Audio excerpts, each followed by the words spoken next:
Hi, I'm Dr. Keith Johnson. I was in a question answer session the other day with a group that I was speaking at, and the very first question that came up, where did God come from? As if I was supposed to know where God came from. The question is, where did God come from? Because you and I have beginnings. So we figure everything has to have a beginning. It's not true. God hasn't come from anywhere. God is. God always is, always was, and always will be. Now that's not an easy concept for you and I to follow because it's a different world than we live in. You and I have beginnings. You and I have begun, started. Everything that we understand needs to have a beginning and ending. Just like a movie. The movie starts in the first hour, and the second hour it ends. You got a beginning that sets a very bad routine, and then you got an ending that you hope is going to resolute that routine, and then you sat through a wonderful movie. You've got a beginning and an ending. We're used to that. Beginning, the car is made, and then we drive the car, and then the car gets old, and we have to turn it in. So the car has a beginning and ending. And you and I, we're born, we live for a while, we get old and decrepit like me, and then we're about to die. So we have a beginning and ending. That's our thinking.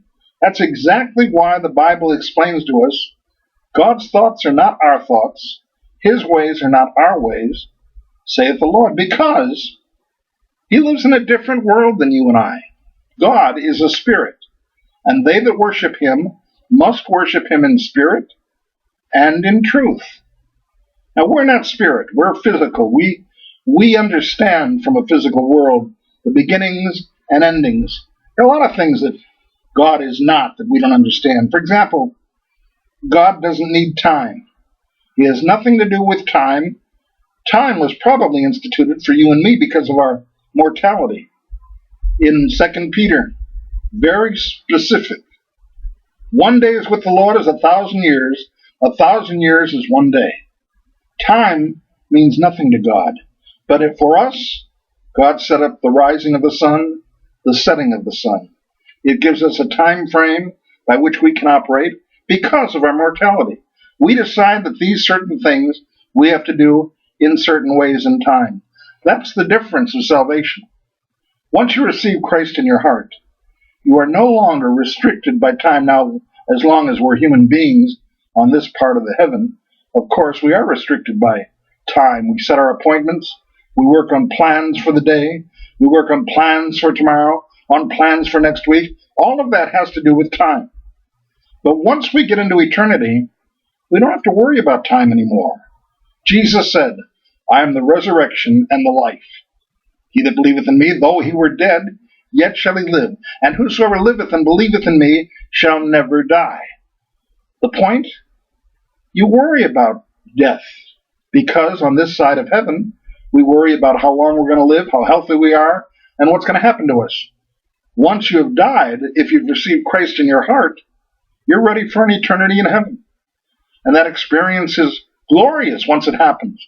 Believe me, there are so many things you and I don't understand because we're on this side of heaven.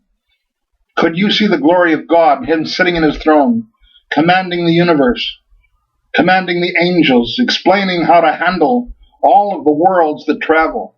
If you could see the glory of God in His miraculous choir and the tideless sea, and all these things that we can't see yet, except we imagine, we try to understand, your entire life would be different.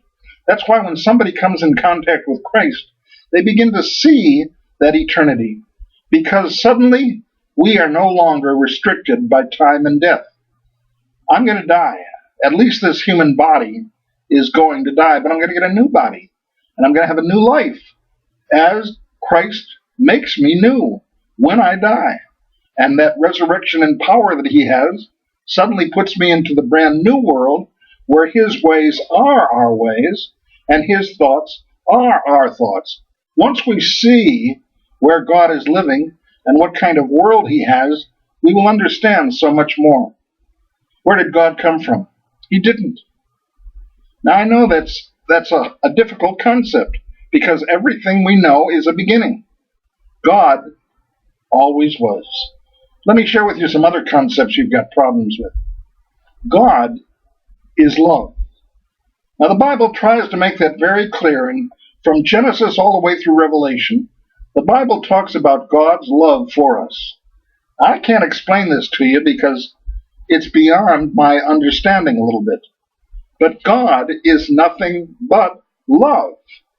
I mean, if you could personify love in any way, shape, or form, you have to personify God. And I don't understand it. God loves me so much that his son died in my place for my sin.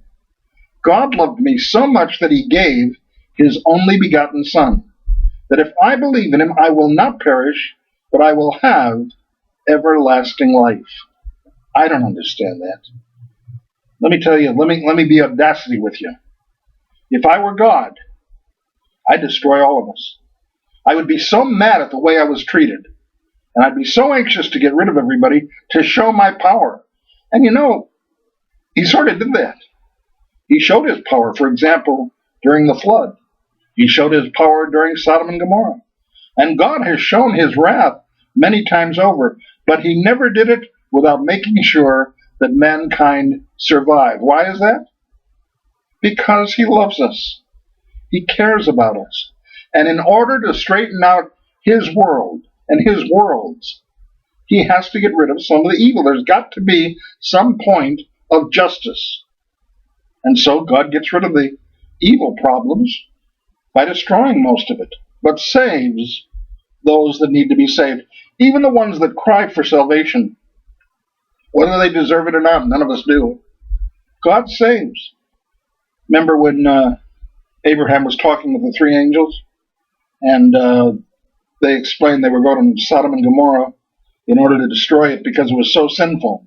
And it was sickly sinful. I mean, they were having unmentionable sex with everything. They were killing and squashing people. They were killing babies. They were doing terrible, terrible things that God couldn't stand. So the angel sat down with Abraham and said, listen, we're on our way to destroy Sodom and Gomorrah. Now Abraham became afraid because he had his relative Lot that was in the city of Sodom and Gomorrah, who had made his life there. And that says something about Lot. Lot must have been a very bad man. But he was prayed for by Abraham, who said to the angel, listen, if you found 50 righteous people in the city, would you save them? And the angel kind of laughed and said, yes. If there were 50 people righteous in the city, I'd save them. And then Abraham worked on making his lot okay. But what about 40? Yes, if there were 40 righteous, I would save them. What about 30? If there were 30 righteous, I would save the city. What about 20, 10? Now, of course, the angel understood what Abraham was working towards and said, Abraham, if I find any righteous in the city, I will save them. And as a result, Lot was saved by Abraham's prayers. But interestingly enough, even when the angels went to save Lot's family and they stayed in Lot's house, the wife still turned around when they were leaving and wanted to go back to Sodom and Gomorrah. There was something wrong with her because it was a sick place. But she wanted to stay there. That was home for her. And she turned into a pillar of salt. It wasn't because God was trying to punish her. It was because she was doing wrong and she had to face justice. And obviously, if she was going to pine for Sodom and Gomorrah, we'd have some real problems. The point is that God loves us. And he doesn't have to save any of us. And he has made us for his pleasure. We need to love him. We need to care about who he is. We need to be concerned about his life and ours. What is God like and where did he come from? He didn't come from anywhere. He always was. How badly does he love us? He tried to get love out of the angels. He worked hard at trying to make things work in heaven without us, but it wasn't enough. God can't live without us. He loves us, and He's made us like Him so that He could love us. In order for Him to be happy, He has to experience our love in Him. He doesn't want to live without us. Do you know God? Have you accepted Jesus in your heart? Have you experienced God's power? You don't know what you're missing. God is so anxious to love you, to care about who you are. Where did God come from? He didn't. He always was. I know that's a hard concept.